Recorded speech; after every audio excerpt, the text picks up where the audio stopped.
welcome. My name is Lisa Kay. I'm an intuitive empath, psychic medium, channeler, counselor, and artist. And I'm here today on the Lumerian Collective YouTube channel. If this is your first time with us, welcome. If you're returning, welcome back. And thank you for your support. So today we're going to look at the question, why do my relationships, or rather, why do my romantic relationships suck? To get to the core of this energy, we're going to look first at the collective and kind of what's at the basis of the question. So with that, I'm going to begin with the Lightworker Oracle, and let's take a look. Why do my romantic relationships suck? Oh, wow. Beautiful energy here. This is the energy, the sixth ray of devotion. And this is the energy at the core of this question.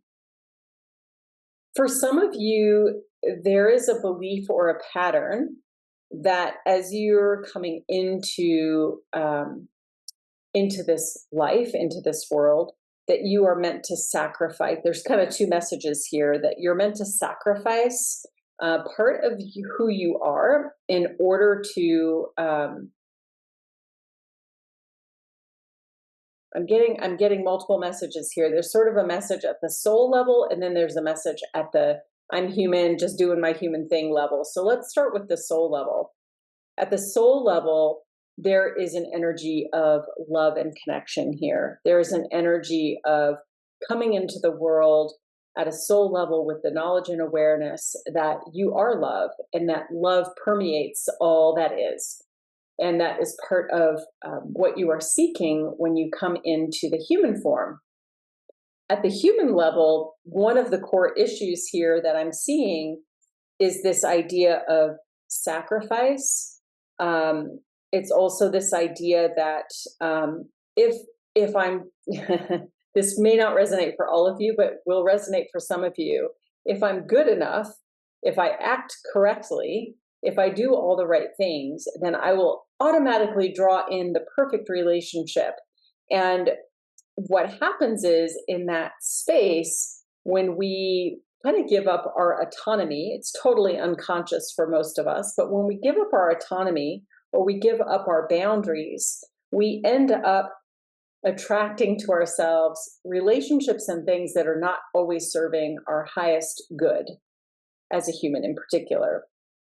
So let's keep looking here. I'm going to draw on the Spellcaster's deck just to look at any other issues or things that come up around, why do my romantic relationships suck? Oh, wow. All right, here. We've got quite a lot of energy here. Let's see. Let me sort these cards out, and we will get to this energy. I'm going to go through these one at a time. We actually have five cards that have come out here.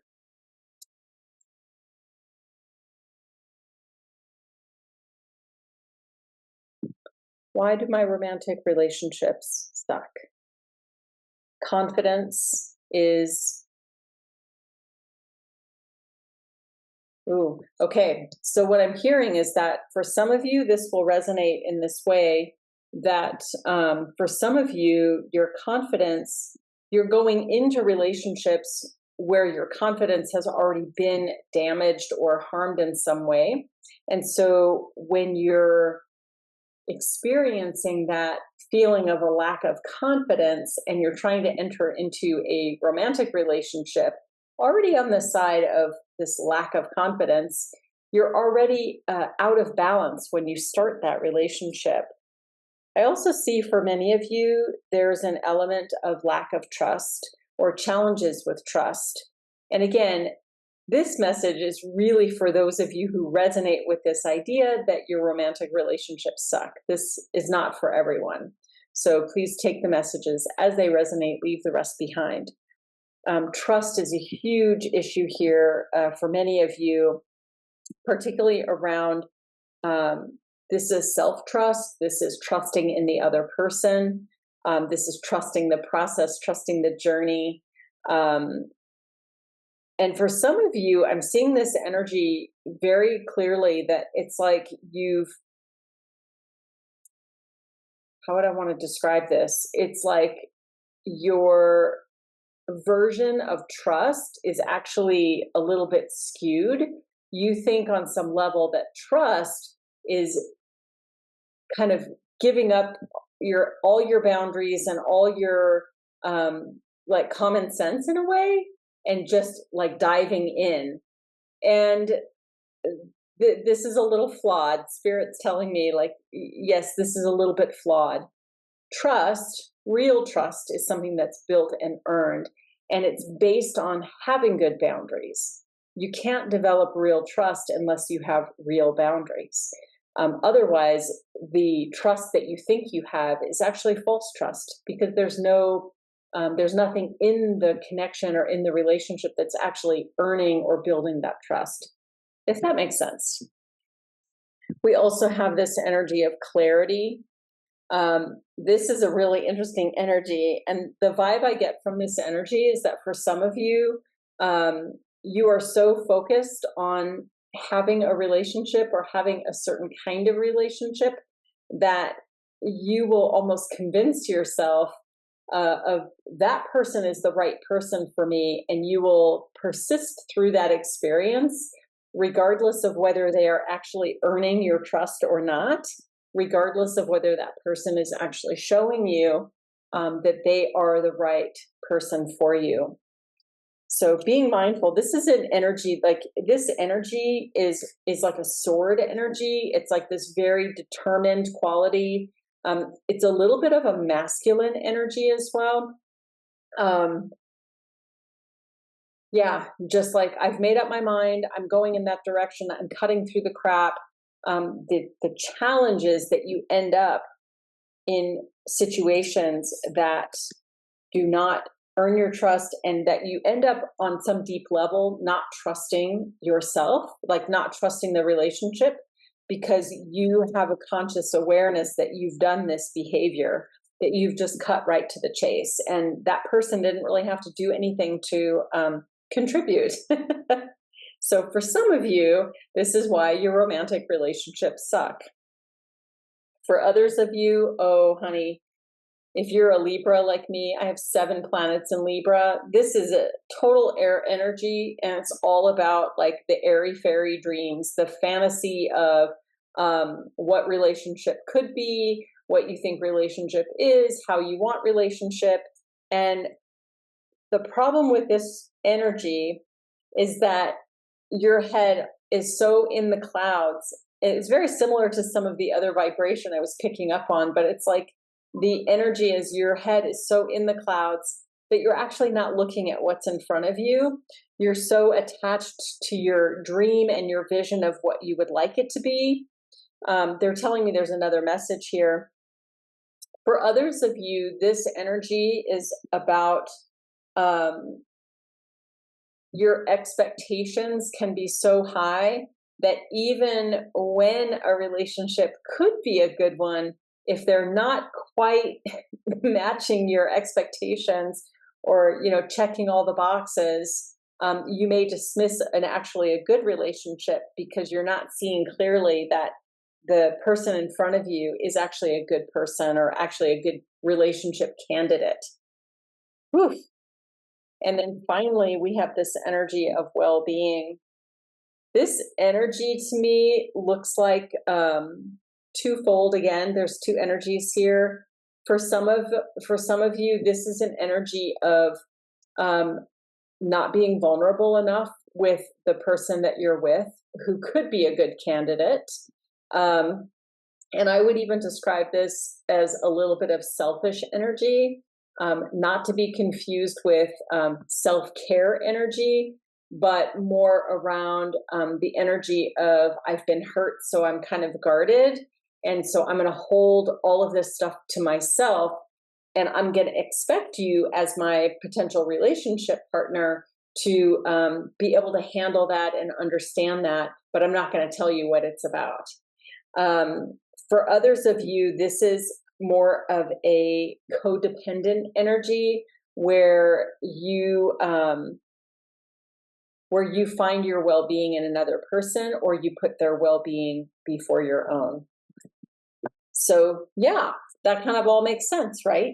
So now let's take a look at the energy of guidance. Like, with all of this in mind, what are some things that you can do to move past some of these barriers or habits or energy blocks?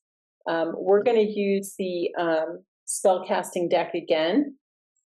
And let's take a look at what can you do to improve this situation or move past some of these blocks, clear some of these blocks. Oh boy.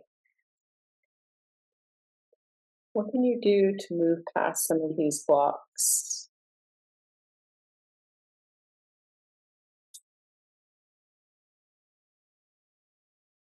One more.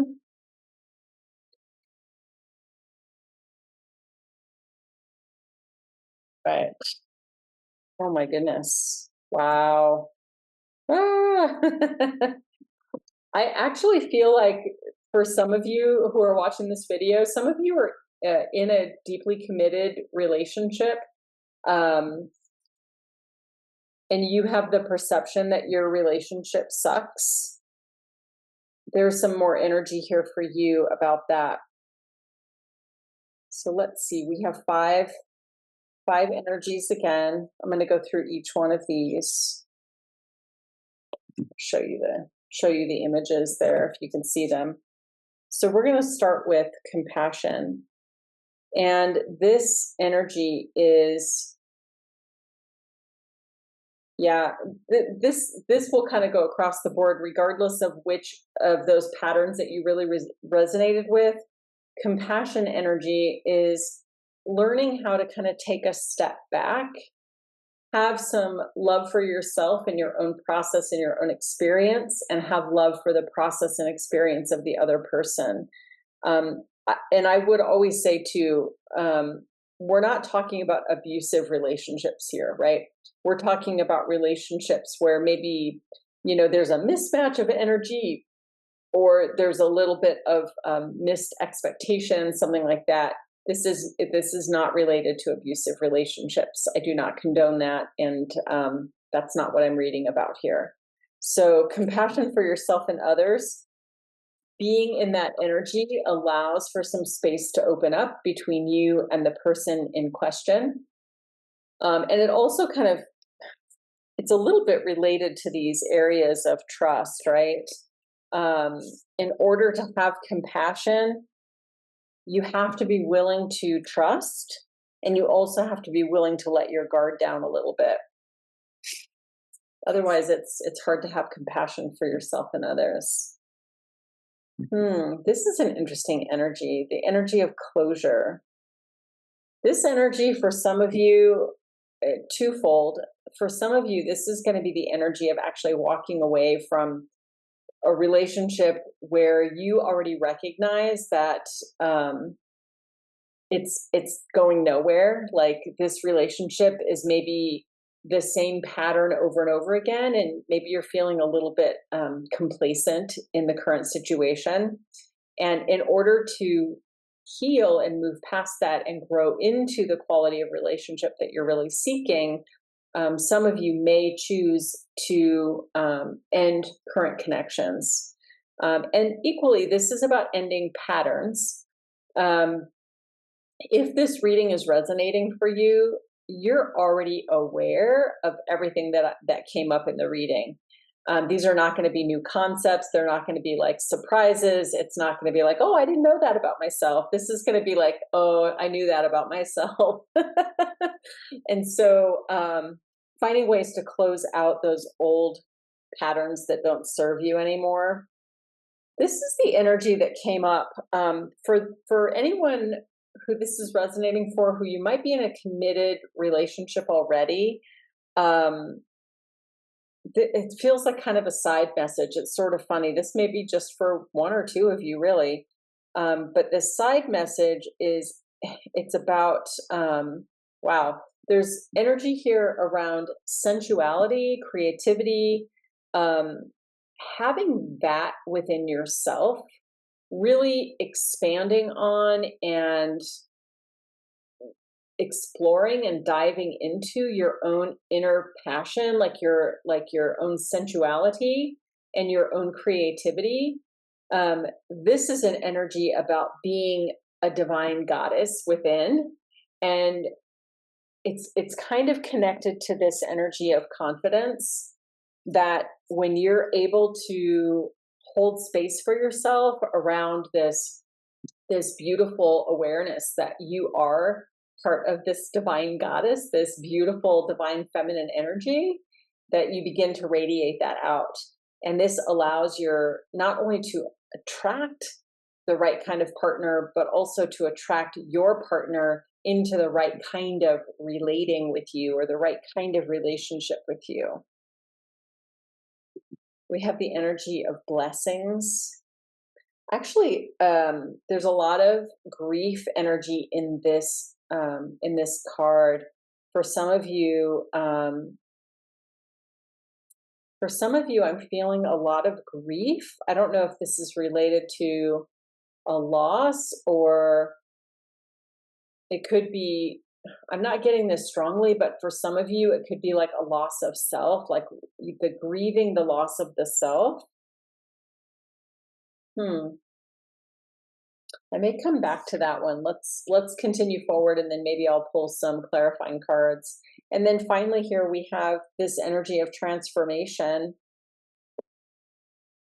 This is similar to some of the other energy that came up. This is about like a willingness to address your patterns, a willingness to be proactive in creating the kind of relationships that you want, rather than just kind of waiting idly by for your perfect relationship to happen. It's just going to fall into your lap.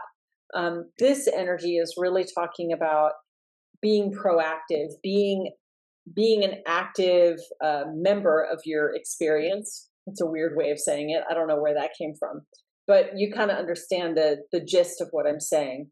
This is a willingness to take charge of your experience, to actually like do it differently. So I want to look at this energy a little bit more, this energy of blessings, and see if we can get anything there clarifying.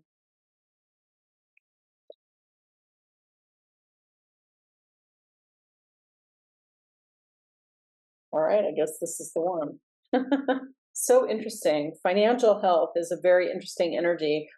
Partly this is interesting because it came up in a reading that I did the other day, kind of about the same thing, actually. The reading that I did was not about why do my romantic relationships suck, but it had something to do with like, oh, why do I choose crappy relationships? So interesting that this is coming up again. And as a clarifier to this,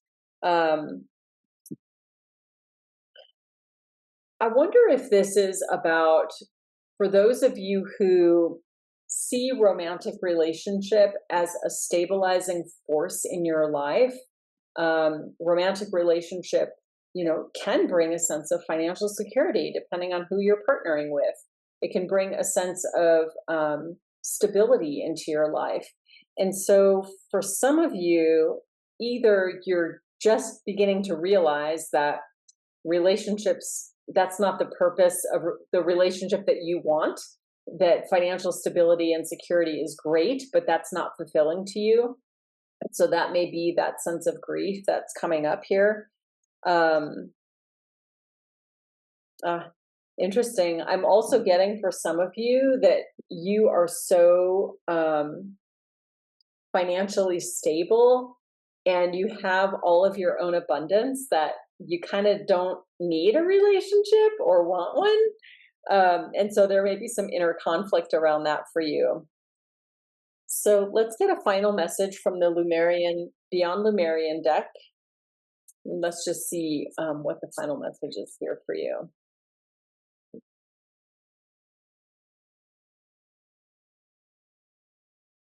Final messages. Oh my goodness. My hands are not working today. Sometimes it's my mouth, sometimes it's my, my tongue. I don't know. Today it's my hands. Interesting. So this is the energy of transformation, which we had come out earlier.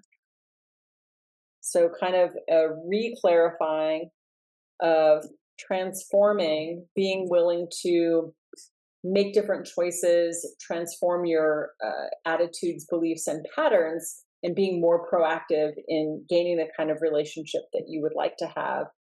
And this, what a beautiful image. This is trust your inner sense. I'm going to read the back. Sometimes it can be hard to decipher between intuition and what our mind is telling us. Stories, projections, or fear can arise under the guise of intuition. To distinguish truthful inner guidance from paranoia, we must return to innocence, to our purest essence. Here we have access to the truth of our being. Honesty is more than not lying to yourself. It is also about not withholding and having a deep transparency within. Learn to trust and be absolutely honest with yourself. In your heart of hearts, you hold the answers. Notice the first thoughts you have before you second guess yourself. Listen and honor these. It's a beautiful way to close out this question about why do my romantic relationships suck? I hope you found something in this message that resonated, that maybe even helped you to think differently about something in your current patterns that you are currently engaged in, and maybe this is the beginning of change for you. Thank you so much.